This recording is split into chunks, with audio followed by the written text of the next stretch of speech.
ಇನ್ನು ಕಂಪ್ಲಿ ಗಣೇಶ್ ಶಾಸಕರು ಇನ್ನೂ ಒಂದು ಹೆಜ್ಜೆ ಮುಂದಕ್ಕೆ ಹೋಗಿ ಹೇಳ್ತಾರೆ, ಅವರು ರಾಜ್ಯಕ್ಕಲ್ಲ ಸಿದ್ದರಾಮಯ್ಯ ದೇಶಕ್ಕೇ ಬೇಕು, ದೇಶಕ್ಕೇನೆ ಸಿದ್ದರಾಮಯ್ಯನವರಂತ ಅಗತ್ಯ ಇದೆ,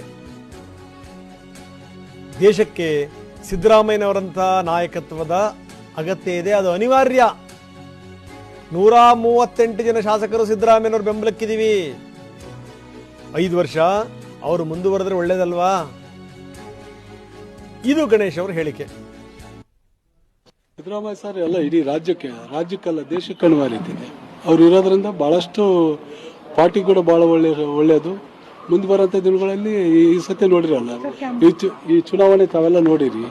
ಯಾಕಂದ್ರೆ ಅವರು ಒಂದು ರೋಲ್ ಮಾಡಲ್ ಅಂತ ನಾನು ಹೇಳಕ್ಕೆ ಇಷ್ಟಪಡ್ತೀನಿ. ಯಾಕಂದ್ರೆ ಇಡೀ ಉತ್ತರ ಕರ್ನಾಟಕದ ಇವಾಗ ಬಳ್ಳಾರಿ ಉದಾಹರಣೆ ತಯಾರಿ 5 ತಾಲೂಕು ಕಾಂಗ್ರೆಸ್ MLAಗಳಿದ್ದೀವಿ. ಹಾಗಾಗಿ ಅವ್ರ ಕೊಡುಗೆ ಬಹಳಷ್ಟಿದೆ ಪಕ್ಷಕ್ಕೆ.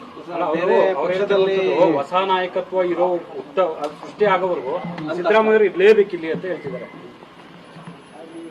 ಅದು ಪಾರ್ಟಿ ಹೈಕಮಾಂಡ್ ನಿರ್ಧಾರ ಮಾಡ್ತಿತ್ತು, ನಾವು ಅದ್ರ ಬಗ್ಗೆ ಏನು ಮಾತಾಡಕ್ ಬರಲ್ಲ. ಯಾಕಂದ್ರೆ ಅವ್ರ ಸ್ವಂತ ಹೇಳಿಕೆ ಇದ್ರ ಬಗ್ಗೆ ನಾನು ಏನು ಮಾತಾಡಕ್ಕೆ ಅಲ್ಲ ಸರ್. ಈಗ ಸಿದ್ದರಾಮಯ್ಯ ಅವರನ್ನ ಹೊರತುಪಡಿಸಿ ಬೇರೆ ನಾಯಕರು ಕಾಂಗ್ರೆಸ್ ಪಕ್ಷದಲ್ಲಿ ಸ್ಟ್ರಾಂಗ್ ಆಗಿಲ್ವಾ ಅಂತ ಎಲ್ಲರೂ ಇವತ್ತೇನು ಎಷ್ಟು ಜನ MLAಗಳು ಇದೀವಿ, ಎಲ್ಲರೂ ಸ್ಟ್ರಾಂಗ್ ಆಗಿದ್ದೀವಿ. 138 ಜನ ಏನಿದ್ದೀವಿ, ಎಲ್ಲರೂ ಸ್ಟ್ರಾಂಗ್ ಇದ್ದಾನೆ. ಅದ್ರಾಗೇನು ಬೇರೆ ಮಾತಿಲ್ಲ. ಯಾವುದು ದೇವರಾಜ್ ಅವರ ದಾಖಲೆ ಬ್ರೇಕ್ ಮಾಡ್ತಾರ? ಅದು ಪಾರ್ಟಿ ಮತ್ತೆ ಹೈಕಮಾಂಡ್ ನಿರ್ಧಾರ. ಪರಮೇಶ್ವರ್ ಹೇಳಿದ್ದಾರೆ ದಾಖಲೆ ಬ್ರೇಕ್ ಮಾಡಿ ಅಂತ ನಾವು ಅಲ್ಲ ಇರ್ಬೋದು, ಹೇಗೆ ಅಂತ ಕೇಳ್ತಾ ಇದ್ದಾರೆ. ಅಲ್ಲ ಒಳ್ಳೇದಲ್ಲ.